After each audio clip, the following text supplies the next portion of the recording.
দল হিসেবে এখনো নিবন্ধন পাই নাই, নাম্বার ওয়ান। আর জামাতও রাজনৈতিক দল হিসাবে নিষিদ্ধ হয়েছিল, নিবন্ধন ফিরিয়ে দেয় নাই, নাম্বার টু। সুতরাং তাদের কথা আর তাদের মেসেজটা আমাদের গুরুত্ব না। আমরা জনগণের সাথে দায়বদ্ধ থাকি, আমার সাথে জনগণের সরাসরি দায়বদ্ধ থাকে। আমরা জবাবদিহিতা জনগণের কাছে করি। আমরা রাজনৈতিক দল, ব্যক্তি, গোষ্ঠী, কোন মাফিয়ার কাছে আমরা জবাবদিহিতা করি না। আমাদের সাথে সরাসরি জনগণের সাথে অন্ডুস থাকে। জনগণ আমাদেরকে জবাবদিহিতার মাধ্যমে নিয়ে আসে, আর আমরা জনগণের দায়বদ্ধতার ঊর্ধ্বে না। জনগণ আমাকে সবসময় প্রশ্ন করে, জবাবদিহিতার মাধ্যমে রাখে। এর জন্যই বলছি যে উন্নয়ন চলমান প্রক্রিয়া, সংস্কার চলমান প্রক্রিয়া, ভোট হচ্ছে রুনিং প্রক্রিয়া। মানে এটা আপনার ভোট দিতেই হবে। মানুষের গণতান্ত্রিক অধিকার হচ্ছে একমাত্র ব্যালট। সেই ব্যালট দেওয়ার জন্য 3.5 কোটি তরুণ আজকে অপেক্ষায় আছে। এনসিপি কি বললো, জামাত কি বললো, অন্যান্য দল কি বললো, সেটা দেখবেন না। বাংলাদেশ স্বাধীন হয়েছে কিভাবে, কোন স্তম্ভ রূপে দাঁড়িয়ে আছে, সেই স্তম্ভ রূপে দাঁড়িয়ে থেকে আমাদের ব্যালট, গণতন্ত্র, সুশাসন আগামীতে নিশ্চিত করার জন্য দেশনায়ক তারেক রহমান আজকে ঐতিহাসিক তারুণ্যের সমাবেশে গুরুত্বপূর্ণ বক্তব্য রাখবেন। সেই বক্তব্যতে চূড়ান্ত হবে ডিসেম্বরের ভিতরেই এই অর্থোপেডিক্যাল সরকার নির্বাচন দিতে হবে। এটা আমাদের পরিষ্কার সিদ্ধান্ত। হচ্ছে ঢাকা বিভাগীয় তারুণ্য সমাবেশ যথার্থ বাকগম্ভীর ভাবে আজকে এটা উদযাপন করা হচ্ছে। লক্ষ লক্ষ মানুষের সারা বাংলাদেশ থেকে তরুণ, ছাত্র, যুবক, স্বেচ্ছাসেবক তিনটা যৌথ মিলে আজকে তারুণ্য সমাবেশের তাৎপর্য আছে। আগামী দিনে বাংলাদেশে অবাধ, সুষ্ঠু, নিরপেক্ষ নির্বাচনের জন্য আমরা যে দাবি করেছি একটি রুটম্যাপ দেওয়ার জন্য, সেই রুটম্যাপেরই একটা তাৎপর্য আজকে এখানে আমাদের মাননীয় প্রধান অতিথি, বিএনপির ভারপ্রাপ্ত চেয়ারম্যান দেশনায়ক তারেক রহমান দেশ ও জাতির উদ্দেশ্যে গুরুত্বপূর্ণ বক্তব্য রাখবে। আগামী ডিসেম্বরের নির্বাচন অবাধ, সুষ্ঠু, নিরপেক্ষ নির্বাচনের জন্য আজকে চূড়ান্ত একটি সিদ্ধান্ত আসতে পারে এই তারুণ্য সমাবেশ থেকে। তাই এই তারুণ্য সমাবেশ আগামীর ইতিহাসে লেখা থাকবে। তারুণ্যের সমাবেশ গণতান্ত্রিকভাবে একটি সরকার প্রতিষ্ঠিত করার জন্য তারুণ্যের সমাবেশে তরুণ, যুবক প্রায় 3.5 কোটি তরুণ আজকে ফ্যাসিস্ট, মাফিয়া, দুর্নীতিবাজ, অবৈধ সরকার, নিশিরাতের সরকার, সেই সরকারের আমলে ভোট দিতে পারে নাই। তাই 3.5 কোটি যুবক, তরুণ ভোটের অপেক্ষায় আছে গণতান্ত্রিক রাষ্ট্র উপহার দেওয়ার জন্য। এই দেশ ও জাতি যুগের পর যুগ যুদ্ধ সংগ্রাম করে 71-এর মুক্তিযুদ্ধের মধ্য দিয়ে 52-এর ভাষা আন্দোলন, সেই ইতিহাসের 90-এর অভ্যুত্থান, এই জুলাই আগস্টের অভ্যুত্থানের মধ্য দিয়ে একটি ফ্যাসিবাদ বাংলাদেশে নির্মূল হয়েছে।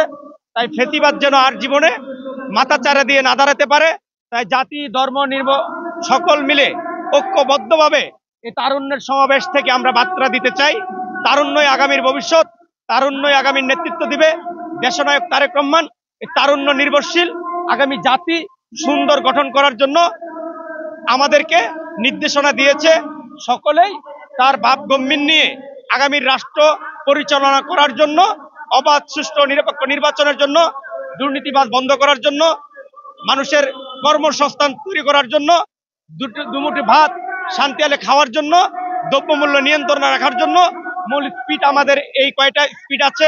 তার মধ্যে হচ্ছে কর্মসংস্থান নিশ্চিত করতে হবে, খাদ্য আমরা মানুষকে দিতে হবে, 3 বেলা ভাত খাবে শান্তিতে, রাতে নিশ্চিন্তে ঘুমাবে, তার সন্তানকে স্কুলে পাঠাবে, তার সন্তান মেধা সম্পন্ন হবে, তারপরে তার সন্তান যেন একটি জব বা কর্মসংস্থান হয়, সেই লক্ষ্যেই তারুণ্য সমাবেশের সুনির্দিষ্ট কিছু এজেন্ডা আছে।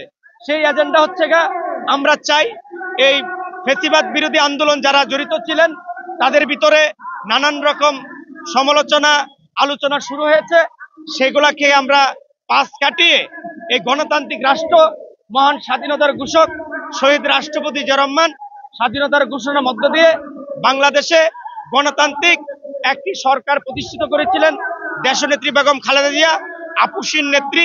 সেটা দেশ ও জাতি আন্তর্জাতিকভাবে স্বীকৃত। আগামী দিনে সুন্দর একটি রাষ্ট্র উপহার দেওয়ার জন্য সকলকে মিলে দ্বিধাদ্বন্দ্ব ভুলে গিয়ে দেশনায়ক তারেক রহমানও সেই একই পথে উদ্যোগ নিয়েছেন। আজকে নির্বাচন নিয়ে প্রশ্ন আসলে আমরা যখন নির্বাচনের কথা বলি তখন আমাদেরকে সংস্কারের কথা বলে। আমরা যখন প্রথম ফ্যাসিস্ট হাসিনার বিরুদ্ধে কথা বলতাম, নির্বাচন তখন উনি উন্নয়নের দোহাই দিয়েছিল আমাদেরকে, যে উন্নয়ন আগে পরে গণতন্ত্র। কিন্তু আমাদের কথা সেটা না, একটা অপরের সাথে জড়িত না। উন্নয়ন চলমান প্রক্রিয়া, সংস্কার চলমান প্রক্রিয়া, সংস্কার সব সময় চলবে। তবে সেই সংস্কার জনগণের জন্য হতে হবে, সেই সংস্কার দেশবাসীর জন্য হতে হবে, সেই সংস্কার অবাধ সুষ্ঠু নিরপেক্ষ নির্বাচনের জন্য প্রযোজ্য হবে। তাই আমরা দ্রুতগতিতে নির্বাচন চাই, আমরা উন্নয়নও চাই, আমরা সংস্কারও চাই, আমার ভোট অধিকার নিশ্চিত করতে চাই। তাই আমাদের লক্ষ্য হচ্ছে জুলাই আগস্টে আমরা সশরীরে রক্ত রক্ত দিয়েছি, আহত হয়েছি, রাজপথ দখলে নিয়েছি। সুতরাং সে আশা পোষণ করে আজকে আমরা প্রায় এখানে আমাদের পর্যাপ্ত পরিমাণ পানি আমরা দেশবাসীকে, আমাদের নেতাকর্মীদেরকে পানি বিতরণ করছি। আমাদের পলিটিক্যাল প্রোগ্রাম আছে, এর পাশাপাশি মানুষের পাশে থাকতে চাই, জনগণের পাশে থাকতে চাই, স্বাভাবিক সেবামূলক কাজ করতে চাই। সেবামূলক কাজ করে এই অল্প অল্প করেই মানুষ প্রতিষ্ঠিত হয়। তাই আমরা আজকে পানি নিয়ে এসেছি সকলের জন্য। আমরা সেই পানিগুলা পর্যায়ক্রমে বিতরণ করা শুরু করেছি। আমাদের বদরুল আলম চৌধুরী সাহেব, ক্যালিফোর্নিয়া বিএনপির প্রেসিডেন্ট, দেশনায়ক তারেক রহমানের পলিটিক্যাল অ্যাডভাইজার, উপদেষ্টা মন্ডলীর সদস্য, তাই ওনার প্রতি আমি কৃতজ্ঞ যে উনি যুগের পর যুগ উনি এই কাজ